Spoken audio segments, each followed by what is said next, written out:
You are watching Alabama Crimson Tide recruiting on BamaInsider.com. My name is Trey Annity, joined as always by expert in the industry, best-selling author and Bama Insider Zone, Andrew Bone. Thank you guys for being here tonight. This show's a little bit different than these past few weeks. Obviously, no college football playoff selection show this week, so we're just going to be talking about recruiting tonight as the playoff has been selected. Alabama a part of it. Bryce Young last night found out he was going to be a Heisman finalist. Already a great week for Alabama athletics and a great week of recruiting as well. As I'm joined by Andrew Bone. Andrew, how are you doing this week? How did this past week, SEC Championship week, find you?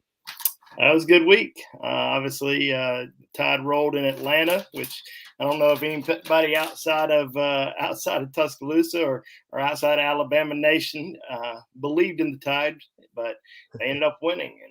And I don't know if I was surprised by the score. I thought Alabama had a chance to win. I don't know if I saw that score being the way it was, but man, I mean, it's such a big win for Alabama. It gives them some momentum going into this week, this final week before National Signing Day. So just got to kind of wait and see how it all unfolds, because there's a lot of moving parts and a lot of top prospects that are still out there that are certainly in the fold for the Crimson Tide.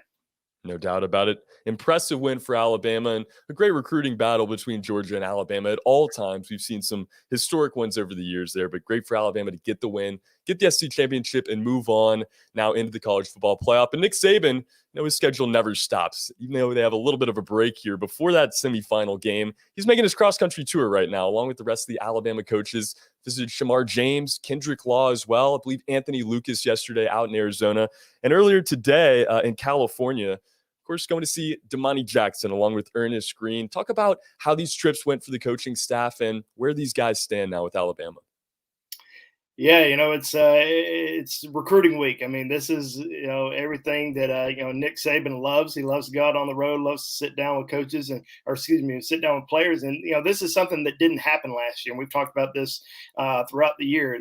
Official or in-home visits did not happen last year because of COVID. Of course, official visits didn't happen either, but Nick Saban didn't get a chance to go inside these homes, sit down with these parents, go to these different high schools and sit down with these coaches. And obviously all these different communities are so excited when Coach Saban comes rolling into town. And it's been really exciting this week. And we've seen Coach Saban, we saw him down in Mobile yesterday. We saw him in Louisiana yesterday. He was in Scottsdale, Arizona this morning, and he's been in California this afternoon. So it's been a big, really big 24 hours for Alabama, and he's only going to get even busier the rest of this week. But let's start off. I mean, the big in-state uncommitted prospect.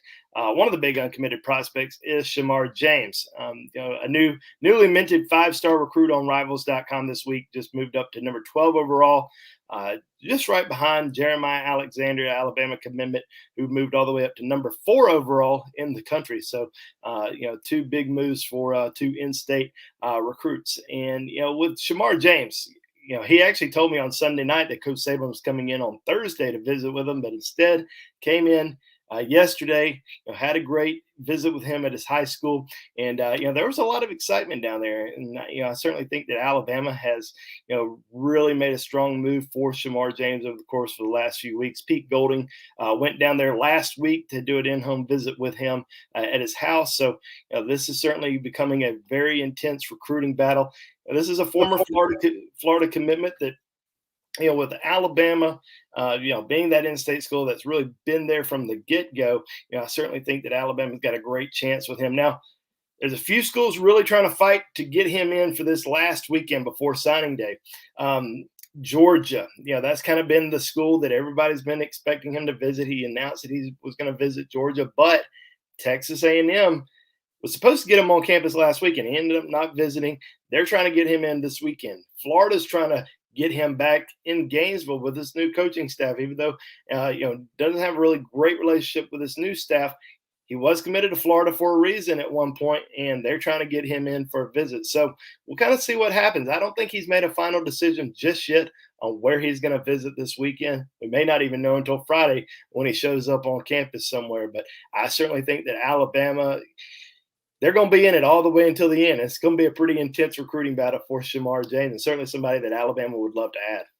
Yeah, no doubt about it. Guys, so join us tonight. Get in the comments section. As always, we're going to take your questions at the end of the show. Go through our questions here, and then we want to hear what you guys have to say, what you're interested in for this week. Guys, don't forget to hit that like button for me. It's as simple as clicking one button, getting us out into that algorithm, and helping this show continue to grow, this channel as well. And guys, we cannot appreciate the super chats enough. Robert Thompson getting in there with a big super chat. Any amount means a lot for our staff and helps us continue to grow, like I said. So we appreciate all of the support, guys. Appreciate you being here tonight. Robert, Jarvis, seeing all of our friends getting in the comments. Keep doing so, guys. Get those good questions in. And like you talked about, there's some excellent players that Alabama has been watching for a long time now. A guy that America has been watching for a long time, and a guy that was committed to Southern California who decommitted, Domani Jackson, looked like for a while he was all Alabama. Now that Lincoln Riley has taken that job with the Trojans, things seem a little bit different. Where does Domani Jackson stand right now? What are Alabama's chances with the number one recruit? Yeah, and I'll go back to some of those other guys here in a second that also got visited by Alabama this week. But with Domani Jackson, this is a kind of a case of momentum's going to shift just about every single day with Domani. Decommitted from USC a couple of weeks ago, and all the momentum was on Alabama. I mean, it almost looked like a done deal. All the predictions were coming in for Alabama for Domani Jackson, and then bam, USC ends up hiring Lincoln Riley, known as an offensive coach, not necessarily a defensive coach, but obviously Domani being a local kid, a 5-star, certainly an important piece to USC's class. That was one of the first guys that they reached out to, and Domani ended up making a visit back over to USC this past weekend on Sunday night. A lot of momentum over there at USC right now, but Coach Saban having an in-home visit today. He wouldn't be flying out and having an in-home visit with Domani Jackson if he didn't think that Alabama had a chance to sign him next week. So I still think Alabama very much in the picture for him. It's going to be, an interesting battle all the way up until signing day. There's going to be a lot of different rumors floating around as to which way he's leaning, but it's really going to get down to the wire for him. But I think Alabama still has a great chance, and he's such a priority target for the Crimson Tide. But obviously, with USC, home state school, a lot of momentum there with Lincoln Riley and the new staff, and some of the local kids that have decommitted over the course of the last week from Oklahoma and flipped to USC. That might have some might mean something to them, may not, but we're just going to have to kind of see how it all plays out. But Alabama certainly still in it. I wouldn't give up on Alabama just yet. People always say, "Oh, this kid's going that way." Last year on this show, I remember everybody was so upset because JaQuincy McKinstry was going to, or I don't even know why I said JaQuincy. It's Kool-Aid. Kool-Aid was going to LSU, and then it was to Auburn, and it was just all these people just worrying. I said, just be patient when it gets down to that, final few days before his commitment. I still think Alabama's in it. We were talking about, this time last year, Terrion Arnold. It was all Georgia. That was where he was going to school. Even though we were like, hey, watch for Alabama, watch for Alabama. Everybody was just worried because they saw all these rumors. It was all Georgia. That was it. And then, bam, signing day, he announces for Alabama. So don't give up too easily on this Alabama coaching staff, especially Nick Saban, because I think some people gave up on him last week before that Georgia game, and they proved everybody wrong. They do so time and time again. I don't know why you would ever doubt Nick Saban, this program, and on the recruiting trail as well. No doubts. There's a lot that these guys think about and they consider in this decision. And this year with COVID and everything else, these decisions aren't as easy as maybe they've been in the past for these athletes. Good to see Nick Saban getting out and making these visits. Let's talk about some more of these guys that he's visited so far this week. I want to move on to Anthony Lucas, a guy that he visited today as well, out in Arizona. What are the latest updates there and Alabama's chances with Lucas? Yeah, I mean, with Anthony Lucas, this is a guy who visited Alabama twice in the month of November, so there's obviously a lot of interest there. Alabama still looking to add a couple more defensive linemen to this current class, and he's certainly a guy that they like a lot. Now, he's a bigger athlete. He's not just a pure defensive end. I mean, I know a lot of people look at him as this, this 6'4", 285-pound D lineman, but he stands up a lot of times. He likes to rush off the edge. He's a great pass rusher, and I certainly think that Alabama would love to add somebody like him in this recruiting class, and that's why Coach Saban went out there and visited with him today. Hadn't had a chance to talk to Anthony Lucas yet, but talked to somebody that was there and said that the visit went really well. Alabama's going to have a great chance to land him. I still think it's between Alabama and Texas A&M. Now, Notre Dame new head coach Marcus Freeman also went in to see Anthony Lucas today, and he has taken, I think, 2 visits to Notre Dame. So there's some interest there in the Fighting Irish. So we'll see if Marcus Freeman could potentially come in and sweep and get him. But I don't think that's going to be the case. I think it's between Alabama, Texas A&M. Obviously, Texas A&M is having a really good defensive line class, good class overall. But I think Alabama certainly got a great chance to land him next week, and it's going to be a dogfight all the way until signing day. I know it almost seems like we're kind of just avoiding making these final predictions on these kids. Now, we're going to make these final predictions come next week. Don't you worry about that. This week is a week of just straight up recruiting. Coaches are doing these in-home visits, these last-second trips. A lot of kids are trying to decide, are they going to take one more visit to a certain school before they make that decision next week. So we're kind of just waiting around, letting it all play out, and see how things end up going. But we'll have some predictions on a lot of these targets come next week. But I think Alabama's certainly going to be in it all the way until the end with Anthony Lucas. Yeah, big defensive line target out there as well. And like Bones said, guys, there's still time. Those predictions will be out next week. So just take a breath. They are coming for you guys. And we have some more super chats in here as well. Can't thank Will Thompson enough, along with Barry Alexander. You guys mean a lot to our channel. Will had a question as well. And, we usually wait for the end of the show, but a $15 super chat. I think we should get to this one right away. He's asking about Denver Harris. I'll read it off here. I had heard that we were the team to beat for Eli Ricks, but we have a lot of DBs, and Eli Ricks, possibly Domani, possibly or a little Denver Harris. I don't know, as A&M is whipping us right now a little bit. I don't know if that's true necessarily, but we'll go ahead and get to this super chat question. Just kind of talk about these guys in general there. Eli Ricks along with Earl Little and Denver Harris as well. Yeah, when I look at A&M, and I see a lot of different people talking about A&M and how they're whipping Alabama and all these other schools on a recruiting front, I don't really buy that too much, just because there's some guys that have that have Alabama offers that have committed to A&M, but in terms of head-to-head battles, there hasn't really been that many in terms of top guys that are going to A&M instead of Alabama. When Alabama starts losing recruits, we'll talk about it. They've lost some recruits this year, and we've talked about those guys who've gone elsewhere. But in terms of, we haven't talked that much about Walter Nolan potentially going to Alabama. We never thought he was going to Alabama. There's some other guys that are out there that we just didn't expect. Evan Stewart visited Alabama during the summer, but we never really talked much about him really late in the process. We always thought he was going to stay in the state of Texas. So once I start seeing some head-to-head recruiting battles, Anthony Lucas, for instance, that's a head-to-head recruiting battle. If A&M wins that one, then, hey, guess what? They beat Alabama. They beat Alabama during the season, first time in a while. Good for them. But with some of these other guys that are out there, defensive back targets, Domani Jackson, Denver Harris, Eli Ricks, Alabama. To this point, there hasn't been really any contact with Alabama and Ricks. They hadn't really been pushing hard for him. Just because a guy's a 5-star recruit may have done well a freshman year, doesn't always mean that Alabama's going after him. I mean, Alabama is going to go after people in the transfer portal who they believe can come in and contribute right away.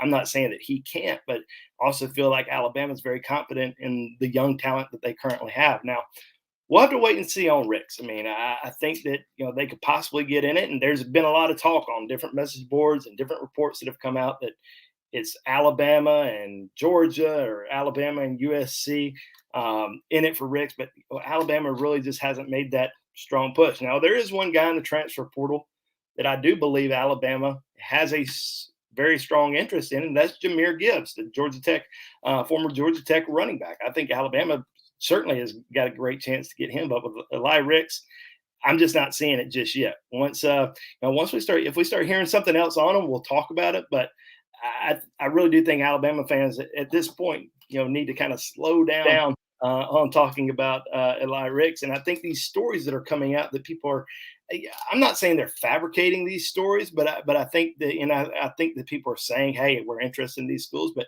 there's just not a ton of interest on Alabama's side just yet. Yeah, thank you for getting to that question earlier there, Bone. And thank you, Will, for getting that super chat. And we have a couple more super chat questions. We're going to wait till the end of the show to get to your questions, but we will send these right to the top of the queue. Guys, cannot thank you enough for all the super chats so far tonight. It means so much for our channel to help us grow. Got a question about Jahmyr Gibbs. Excited to talk about that in a little bit here. But let's get back to one more player that Nick Saban and his staff had the chance to visit this week. I believe it was yesterday. Kendrick Law, another receiver we've talked about for a long time on this show. Where does he stand now in his whole recruiting process as we approach this early signing day? Yeah, I mean, I really like Alabama's chances with Kendrick Law, and I actually put in a prediction for Kendrick Law to Alabama a while back. I really do think that they end up getting him. They've recruited him for a very long time, really before the summer, and he visited during the month of June. Came back for his official visit for that LSU game weekend, and I just think Alabama has been in the driver's seat really ever since. Coach Saban went and saw him yesterday at his high school.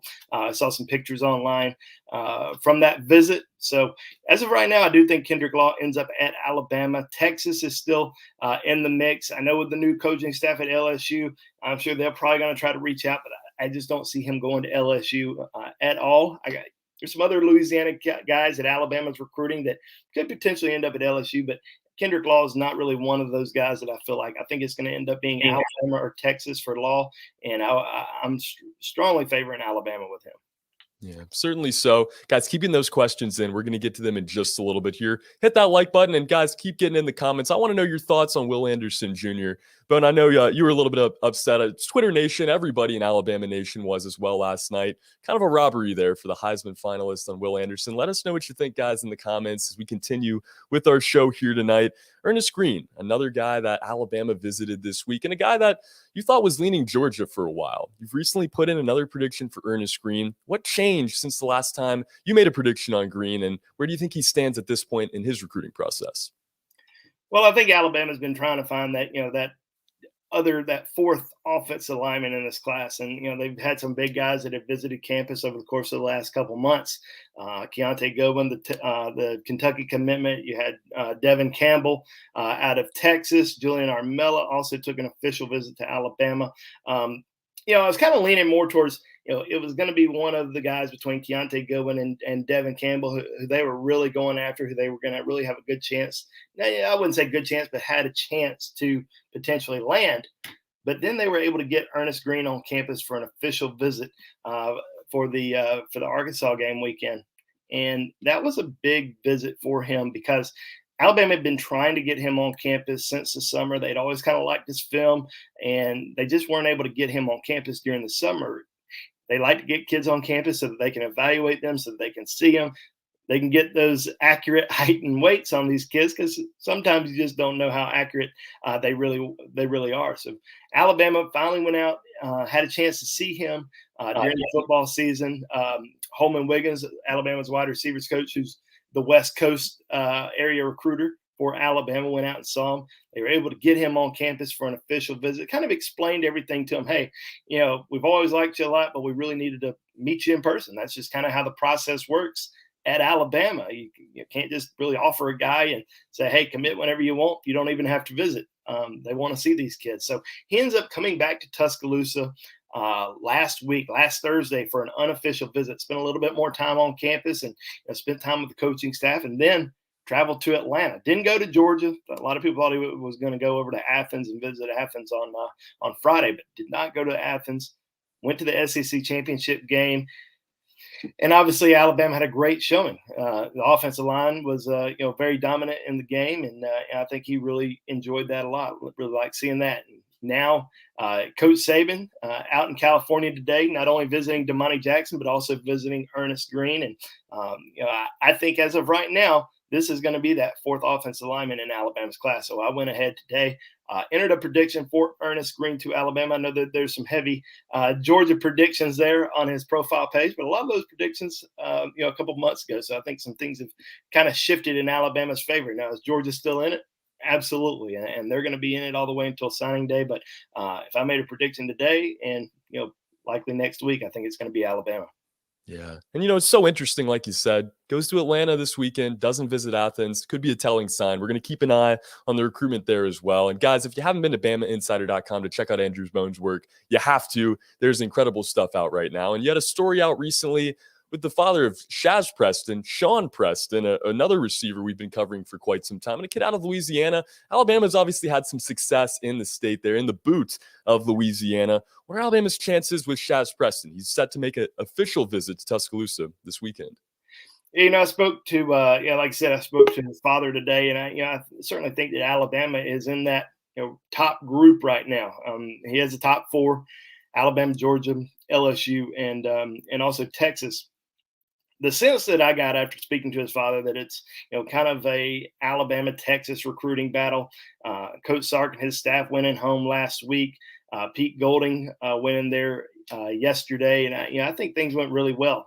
They had a great time with him. He's coming in town for an official visit this week, and he made an interesting point to me because a lot of people have asked me, well, why didn't Coach Saban go in and do an in-home visit with Preston, but he went in and did an in-home visit with Law, and his father told me, he said, Coach Saban's going to see Shaz this weekend because he's coming in town. He's going out and seeing all the guys that he's not seeing again before signing day. So Coach Saban's going out, seeing a lot of these kids. He's going to have FaceTime with Shaz Preston this weekend, who, as of right now, is the only unofficial, or not only unofficial, is the only guy that's not committed to Alabama. He's got a lot of commitments coming in town this weekend. Jeremiah Alexander, Traquan Fagans, Emmanuel Henderson.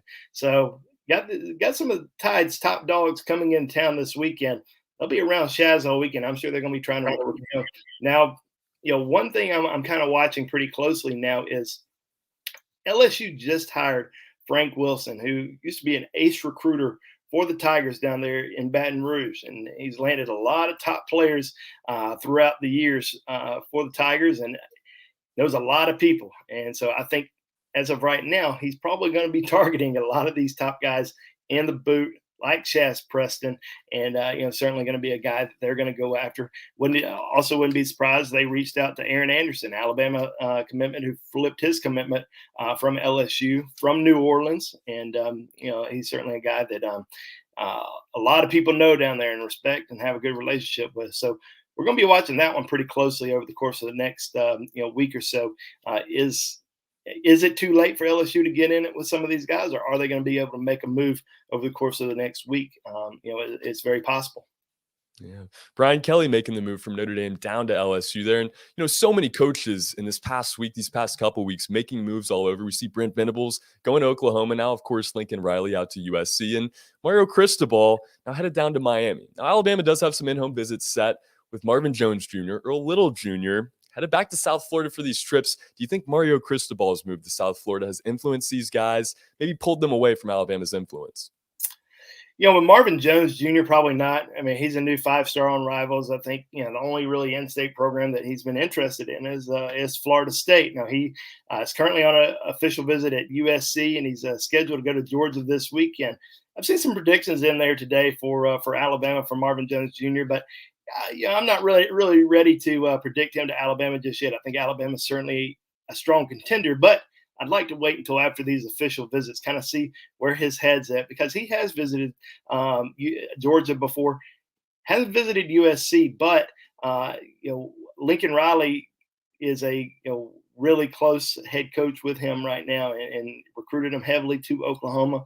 At one point, he was leaning towards Oklahoma. So let's kind of see how his official visit goes with USC. I don't think he's going to end up going there, but Georgia, certainly going to be pushing hard to land him. He's got some, connections up there in Georgia, and certainly, a school that would love to add a player of his caliber. But Alabama's really been there from the get-go. They've recruited him hard for a very long time, and certainly trying to push him to jump on board. Now with Earl Little Jr., now his father played at Miami, loves Miami, didn't really show much interest in Miami, and I think a lot of that had to do with the coaching staff down there.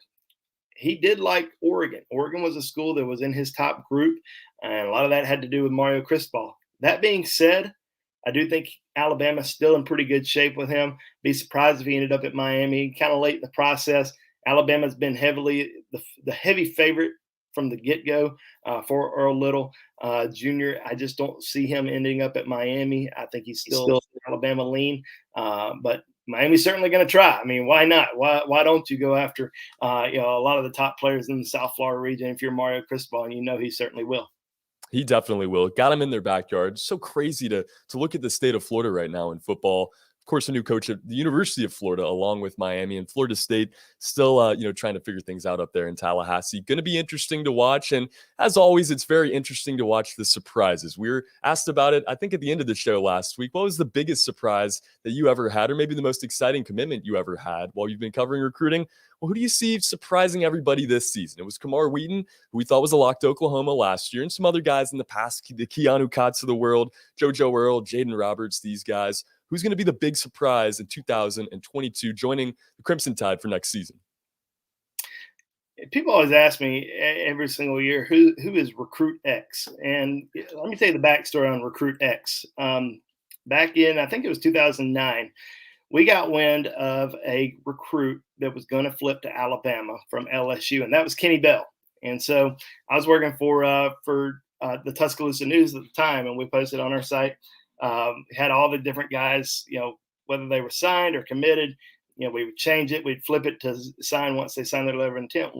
We also had on the site Recruit X. Everybody was wondering who that was going to be. Nobody else had any clue. Somehow we just had we had a good source down there. We actually sent a camera crew down to Kenny Bell's press conference or signing day ceremony, whatever it was. And there was nobody else really there. It was just our guys from the Tuscaloosa News who were there. And he signed with Alabama. Shocked everybody. So ever since then, everybody's always wondered who's Recruit X, because we see some flips just about every single year. We saw it last year. Jaden Roberts flipping from Auburn to Alabama. Keanu Coat, JoJo Earl flipping from LSU. As you mentioned, everybody thought Kamar Wheaton was going to Oklahoma, but he ends up committing to Alabama, signing with Alabama. Who's going to be that guy this year? We don't know. We don't have a Recruit X right now. We weren't talking about JoJo Earl flipping to Alabama until Wednesday morning of signing day last year. We weren't talking about Jaden Roberts flipping from Auburn to Alabama. I mean, those were just unheard of things. Nobody was talking about these guys at all. There are some guys that Alabama's out there, they're recruiting, that they've been talking to, not necessarily trying to flip, but I think there's some guys that they really like a lot. Devin Moore out of Naples, Florida, is a 4-star defensive back that they really like a lot.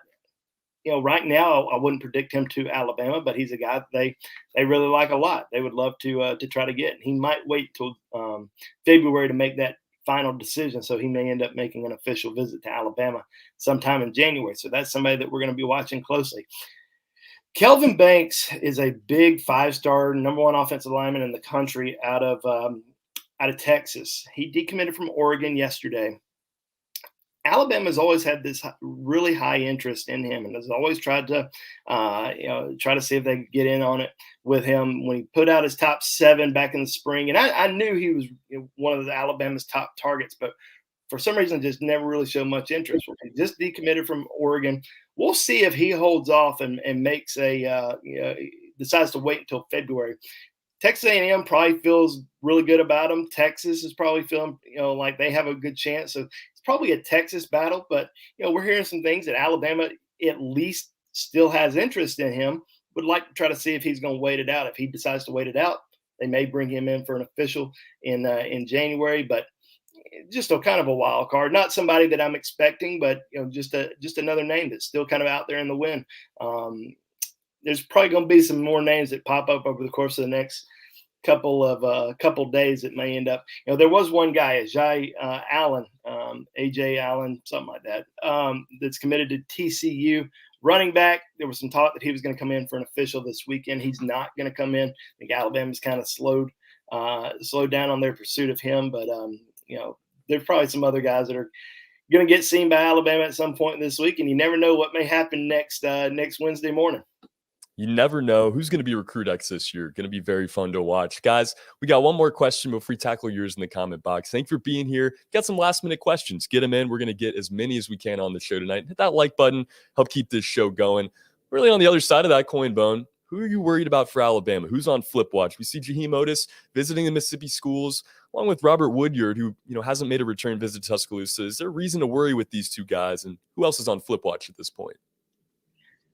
It's always tough recruiting in the state of Mississippi, but I do feel like Alabama is going to be able to hold on to Jaheim Otis.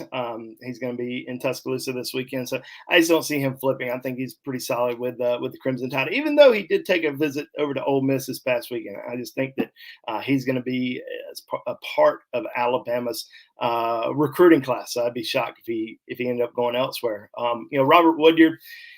Yeah, I'm just not sure what's going to happen with him. Auburn's been making a really strong push for him. I don't think Alabama's been recruiting him as heavily lately, or even trying to fight to hold on to him. Maybe they are, but I just, as of right now, I would kind of predict him to end up going to Auburn, in my opinion. And then Walter Bobb, defensive lineman, who we've kind of talked about throughout the year. I think, academics are still kind of a big hurdle for him. So I think he's going to probably end up having to go the JUCO route to begin with. But those are kind of the three guys that we're watching, probably closer than anybody. But like I said, on Jaheim Otis, I think he's pretty solid. Yeah, we're going to keep an eye on those guys. Early signing day coming up faster than we know it here. And we're going to get the latest coverage for all you guys throughout the rest of these 2 weeks, really just leading up to this big day and leading up to Alabama's bowl games as well. But now my favorite part of the show, let's get to your questions, see what you guys are thinking. We're going to start with Jahmyr Gibbs question here. And, obviously transfers have meant a lot to this Alabama team. Jamison Williams, Henry To'oTo'o, big part of 2021. Jahmyr Gibbs, potentially a part of 2022. What are your thoughts here? Does Alabama have a good chance on the running back? Yeah, I certainly think so. I think this is a guy that Alabama would really like to add, and talked about all these different other transfers that potential for Alabama, who I just not really buying into it just yet. This is a guy that I would certainly buy. I certainly think that Alabama's got a great chance to land him. Not sure when he's going to announce a decision, but when he does decide, I think it's going to be. I would predict Alabama. Yeah, thank you for the question there, Devin D. Piazza, along with the super chat as well. Saw a question in here about offensive linemen, believe in the 2022 class. I'll try to find the question, but as I look for that, what are your thoughts on the offensive lineman group in general for this upcoming class in 2022? Yeah, I mean, you got two really, really good offensive linemen that have played at a very high level in Elijah Pritchett, who just actually moved up to the number 30 overall player in the country this week on Rival. So he's going to have a really good chance to end this recruiting cycle as a 5-star recruit. And then Tyler Booker out of IMG Academy, another guy who's been a 2-year starter down at IMG and had a really good career down there. So he's coming from a top program right into Alabama. So these are two really outstanding players. Dane Shore is an intriguing prospect because he has really good sophomore film, but he's missed the last 2 seasons. Was injured as a junior when he transferred down to IMG Academy, and then this past season ended up transferring back to Alpharetta, Georgia, but the state of Georgia ruled him ineligible after moving back from IMG. So we really hadn't had a chance to see what he can do over the course of the last 2 years. I saw him at the Rivals camp back in the spring, but he didn't work out because he was still trying to come back from his shoulder injury. So I think it's probably going to take him a year or two to really get back in it. I know he's been training, working hard, but I still think Alabama would like to get one more offensive lineman. And like I said, I think that 4th offensive lineman in this class, in my opinion, is going to be Ernest Greene. Yeah. Guys, if you have any last minute questions, keep getting them in. We're going to get to as many as we can tonight. And I love the one Chris put up on the screen here from Ernesto Uribe. Which position groups do you think are the strongest for this 2022 class? Well, that's a good question. Yeah, I think you got to look at the running back position with Jamarion Miller and Emmanuel Henderson. You got to love the tight end group. I mean, you've got guys like Jaleel Skinner, Elijah Brown, and then if you want to include Amari Neblack in that group, you can, but he's sort of a wide receiver / tight end. These are all three guys that are very elite and very outstanding. Those are probably the strongest position groups right now. And I think there's some other groups that can get a lot stronger. I think they can, offensive line, obviously, they get Ernest Greene on board. That's 4 really good offensive linemen. Defensive line, I think they could still get better. Get Curtis Perry, potentially Anthony Lucas. That's going to be a really strong defensive line class. Linebacker wise, it got some really good linebackers, obviously, with Sean Murphy and Jeremiah Alexander. What if you get Shemar James? Might be considered the best linebacker class in the country. Yeah, no doubt about it. Been really fun to watch Shemar James and really just all of the recruits we've talked about tonight. But there's a guy that has decommitted from Florida and now deciding between Alabama, Georgia, and of course his decision coming very soon here. Jarvis S. wants to know about Isaiah Bond. What are your latest thoughts here? Any maybe breaking news information you have for us, and your thoughts overall on the athlete out of the class 2022? Yeah, Isaiah Bond is going to be announcing here in about, I guess, less than 30 minutes. So we're going to be watching that one pretty closely. I do have a prediction in on Alabama. This is a guy that Alabama has targeted for a long time, really ever since the spring. But back in the spring, they liked him more as a defensive back. Now they like him more as a wide receiver after he came down to Tuscaloosa during the summer. There's been a lot of contact with him kind of throughout the year, but he was pretty much solid with Florida until things started going south with their season, and ended up making a visit back to Tuscaloosa in late November. And then I think a day later, Dan Mullen was fired by the Gators, so he ends up reopening his recruitment. All signs pointed to Alabama, and I think they still point to Alabama. So we're going to be watching Isaiah Bond tonight. And keep in mind, if Isaiah Bond does commit to Alabama here in the next 20 minutes, that's going to be 10 Rivals 100 commitments in Alabama's recruiting class, and they're not finished.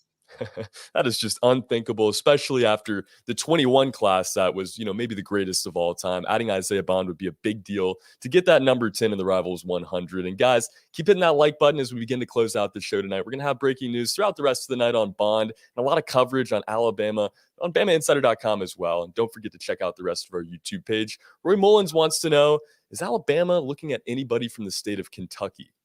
Bluegrass.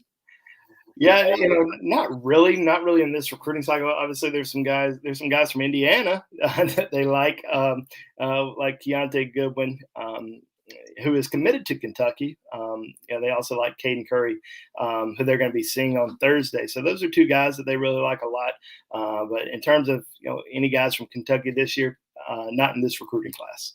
Yeah, no doubt. Alabama football fan, roll tide, roll tide. Thank you for your support. Thank you for getting that comment in there and supporting the channel in general. We can't thank you guys enough for being here tonight, getting in the comments. I've seen some excellent questions. We'll take just a couple more before we close it out. I'll go to Black Mamba next. We talked about Texas A&M earlier. Somebody, I think, used the term whipping up on Alabama. Do you think that, when it's all said and done this year, there's going to be really whipping up, or how does these 2 schools stand in the recruiting ranks? Well, there's some intense recruiting battles for that number, not necessarily for prospects for that, but for that number 1 recruiting class in the country. I mean, it just keeps on, it's been pretty fluid with Alabama, Texas A&M, Georgia, all kind of fighting, in that top 3 for that top recruiting class. I'm not really, I don't know just yet. Yeah, I think you're going to have to kind of just wait until next week, kind of see how all the cards unfold. I mean, Alabama's got a chance to really crash in and make a big move in these team rankings, especially if they can get Domani Jackson, and Anthony Lucas and some of these other guys. Shemar James. I mean, Shemar James just moved up to a 5-star. So you get some of those guys on board, then you're talking about Alabama, easily as the top recruiting class in the country. So it's going to be intense. It's going to be an intense war. And obviously Texas A&M would love to, they may have lost 4 games this year, but they beat Alabama, and they'd love to bang the drum as being the top recruiting class in the country, because it hasn't happened yet. We've seen Alabama, we've seen Georgia, we've seen USC, we've seen Ohio State finish as the top recruiting class in the country, throughout the last decade. But we haven't seen Texas A&M do it. They're really trying to bang that drum, trying to get the momentum going. I saw where Keontae Goodwin came out today and said during his visit with Jimbo Fisher that Jimbo told him, "Hey, come be a part of the highest rated recruiting class of all time." So they're trying to sell that to recruits right now. And yeah, guess what? I'd probably do the same thing if I was, Texas A&M and Jimbo Fisher. But in the end, I still think it's going to be Alabama or Georgia for that top class in the country. Yeah, I'm right there with you. But, big momentum for Texas A&M right now. They're going to try to keep that rolling. We're going to get to a couple more guys before we close it out tonight. And really, we touched on Domani Jackson earlier in the show. I feel like we need to hit on Domani Jackson maybe 2-3 times throughout the episode at this point in the season. So maybe just your quick thoughts on Domani Jackson. And to close it out, Sam wants to know, what is up with players transferring? How does this affect the roster? And how does this affect recruiting as far as roster spots goes for these recruits? Yeah, I mean, as far as the transfers go, I mean, you just kind of we saw that the NCAA came out this year and said that you can lose up to 7 and replace up to 7, so it doesn't really affect recruiting too much. I don't see Alabama trying to bring in 7 transfers, so I don't really see Alabama's still going to go after the best high school football players that they feel like they can get, not necessarily who are the best high school football players according to Rivals or whatever site you get your rankings from. They're going to go after the top guys and try to sign the best guys they possibly can. Then they'll worry about the portal a little bit later. Now, we've talked about Jahmyr Gibbs as a potential option for Alabama, and I think that's probably, I think there's a good sign that he's going to end up at Alabama. But some of these other guys, I think it's Alabama. Alabama's probably going to be waiting and seeing what's going to happen on signing day, and then they'll decide on what they're going to do with the portal. But with that last question on Domani Jackson, I mean, still the same thing. It's going to be up and down, up and down, up and down with Domani over the course of the next week. And, Alabama's in home tonight. Big visit for Nick Saban. Can he seal the deal? We'll have to wait and see. We will have to wait and see. One more question for Jarvis S. This one's rhetorical, though. How could you not want to go to Bama? Jarvis, I'm right there with you. A lot of recruits we've talked about tonight, certainly considering Isaiah Bond will make his decision later on tonight. To follow that, guys, go to Andrew Bone's Twitter. It's at Andrew J. Bone. And don't forget to follow us on Twitter as well, at Bama Insider. And check out the rest of the website. Articles out right now from Bone, Tony Sukalis, the rest of our staff. Got the chat boards going on there as well. And guys, on the YouTube page, of course, all kinds of content covering this team, the recruiting side as well, as we get closer to National Signing Day, early signing day, really, and the college football playoff as well. But until next time, for Andrew Bone, my name is Trey Yanity. Guys, hit that like button one more time for me on the way out. Your comments were excellent tonight. Be back next week. Join us, get in that comment section with your questions. It's going to be 6 p.m. Central Time. But until then, my name is Trey Yanity. Roll Tide, everybody. Have a great rest of the week.